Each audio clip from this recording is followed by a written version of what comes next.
went to City University of New York when it was 96% Jewish. And then he was in the civil rights movement, and he didn't know my friend Andy, but he knew Mickey Schwerner, who was killed the same day along with James Chaney. And he pointed out these two guys were Jews. And he told us the story of their having a day after that where they asked everybody who was in Mississippi who had come for Freedom Summer to reflect on whether they should stay and call anybody they needed to.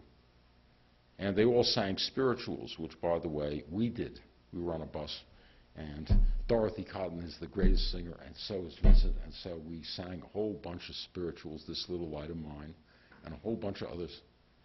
And it really does create a certain willingness to face the dark. And people did that, he said, in the civil rights movement, and every single one of them decided to stay. So he said archly, I have never been fond of those who make fun of Kumbaya. So he found it very painful to see this discrimination. And I'll just describe some things to you. Then I'll tell you some stories. And then I'll talk about perhaps the overall significance of it, because I could talk about many things, but I would just say either we will make right Palestine or we will blow the world up. I think the greater likelihood is that we will destroy the world over, we and Israel. I think Israel and the U.S. are locked in a deadly dance in which our invasion of Iraq and adoption of torture and everything, all the things that go along with it, which has been abated under Obama, is likely to be renewed and strengthened, and that Palestine is the festering sore of inhumanity which Israel and the United States scratch constantly and make bleed. And anybody who believes that we can have peace in the world and that we can head off global warming and that we can head off militarism, if we can't turn the boat around about Israel, the apartheid state, is making a terrible mistake. So, talk to this great lawyer, Gabi Lasky.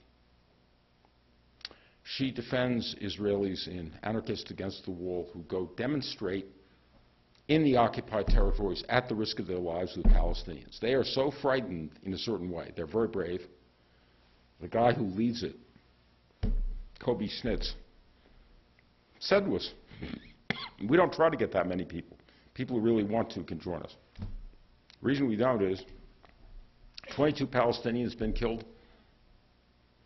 There's a woman from California who was terribly wounded. So far we haven't, but you know, it's hard to get people to go on a demonstration which might get blown away. So they have between 40 and 100 people every Friday for the last 7 years who go and demonstrate with the people in the occupied territories. They are the bravest of Israelis,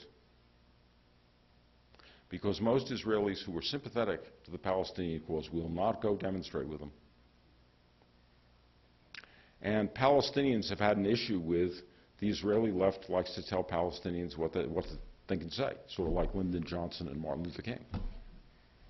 And eventually, you know, Martin was very grateful to Lyndon Johnson, but he did speak out against Vietnam, and if you haven't read his speech, Breaking the Silence, every word of it is as apt today as it was then. And in fact, it grows in relevance moment by moment.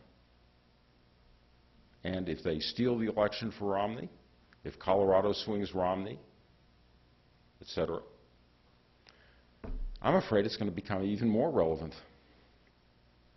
Again. So, Kobe and these people, they named themselves Anarchists Against the Wall. They identify with a peculiar group, which I was very critical of once upon a time, called Up Against the Wall Motherfucker in New York, in SDS. which is a funny group. It's sort of like the Situationists. And, but these people are very, very courageous, and actually Kobe had about as sophisticated an analysis of what was going on as anybody I talked to.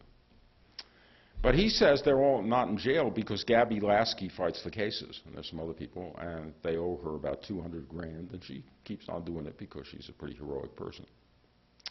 And she talked to us about the following. There's a court system in which if you are the son of a settler, and maybe I could just describe this to you to start out with, there are 200 settlements around Jerusalem and 300 in the occupied territories. Settlements are these huge group of red-roofed houses which crop up everywhere in the occupied territories. And they're the way that Israel expands, and it subsidizes people to move in. They are illegal and, I should add, immoral. The first day, we were being taken around by a woman named Ruth, who's also in Anarchists Against the Wall. And we walked through one of these settlements, and it was, man, it was beautiful. And the sidewalks were all nice. And there was a play space for the kids. And then you hit the end of the walk, and it's rubble, and you're in Palestine, simply, as opposed to occupied Palestine. And there, all the buildings have black tanks. That's how you can distinguish them, aside from the fact they're run down from the settlements. And they got black tanks because you have to have them for water, because Israel steals all the water, and it doesn't allow any water to be pumped into Palestine most hours of the day. There are about 3 or 4 hours a day you can get water in Palestine. You don't collect water on the roof, you won't have any water. And there didn't seem to be play spaces. So, you know, I always used to be for the Jewish kids who got brutalized in Europe. And I'm wondering what these kids, they're learning. Because it seems much more like they're learning with Pharaoh than they are with Moses, to be blunt about it. So if one of these settlers' kids, I went to Hebron, a large city in the occupied territories, and American Jews who have seen Judea and Samaria come with their guns. David Wilder, he had his Glock and his Zitzes, funded by the state of Israel, nothing to do all day but hunt Palestinians and fear them. He thinks that they're under his bed. He's all set to kill them. Used to be a big market. Used to be the central market of the city. Palestinian guy took us around, really nice guy. He couldn't take us the rest of the way up into Hebron because they got Jews-only streets in Hebron. Jews only. Rabbi Walt stopped being a Zionist. He walked along one of these Jews-only streets. So he walked along with this guy, and he said, my father came to take me to the market, and, you know, I was dangling from his hand, and the place was filled with people, and there were all these cages of chickens they were selling all along. Now the market is deserted. Every kid who is a master salesperson, because your life depends on it, came to try and would not take no for an answer to sell us stuff. It's one cage far down. The street had been blocked off by the Israeli army. One cage of scraggly chickens far down. It was deserted. So you'd think there'd be no problem, but they had to put mesh netting up over it because the settlers throw rocks down on it. They throw urine bombs down on it, and they throw feces down on it.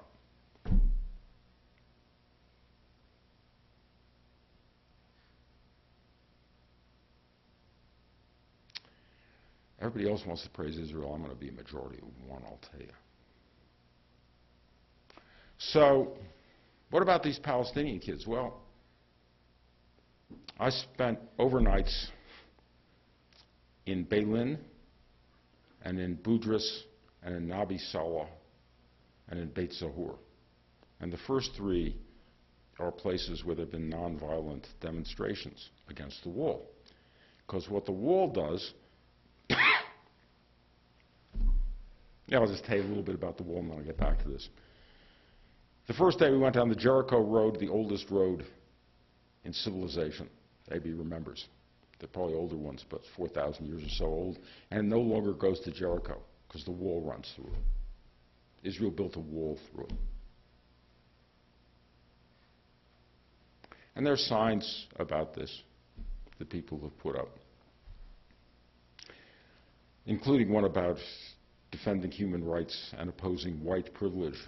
And I realized that Jews had become white in a different sense than I had fully appreciated before. So this wall winds around and it bisects a Palestinian house. So the two brothers are separated by the wall, so they can't be in contact, and they would have to get permission from Israel to travel around. So if they have something to discuss with each other, they each go up on the roof of the bisected house and talk across the roof.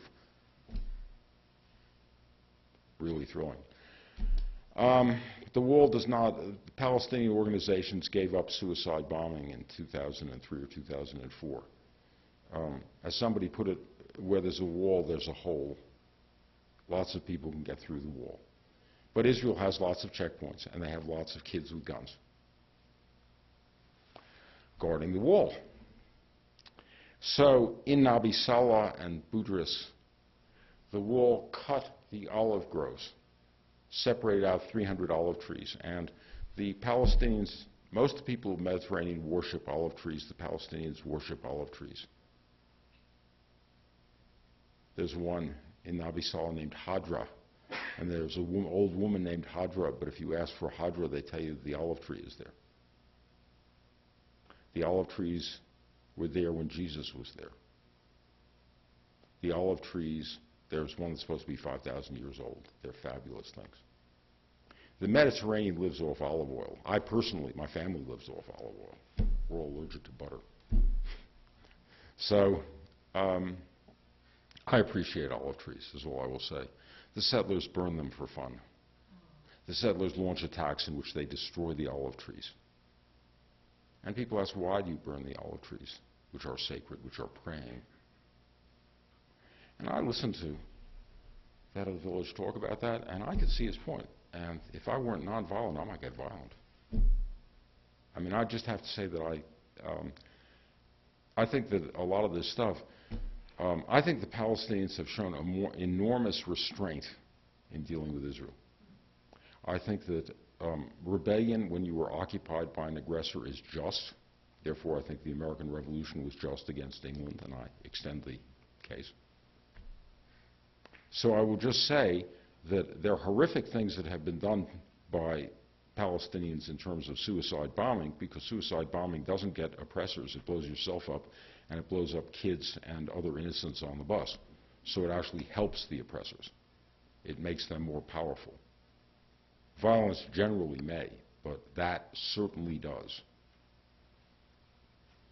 But if you were to ask whether it is right to fight as a matter of self-defense against those who dispossess you and treat you the way that the Israelis do, I would just say that it is just. Now, it may not be wise, and it may not help overcome the thing. And I'm very happy that Palestinians have thought deeply about it and have moved to nonviolence, widely to nonviolence. And so we talked to a lot of people, and they have nonviolent demonstrations. So in Beilin and Boudris, they went out the first day when the Israeli tractors came to build the wall and separate them and keep the olive trees away from them. And they jumped on the tractors, and the bulldozers, and they stopped them. And they did it every day afterwards, and even though they only had 1,500 people in the village, eventually Israel gave them back quite a large amount of territory. So they still said they still had olive trees beyond the wall that they eventually built, and they asked if they could go and cultivate them, and the Israeli government said, sure. And then they allow one old man or one old woman to go across the wall one day to harvest the olives, and no one ever to take care of the olive trees in the interim. And that, by the way, could be classified as being considerate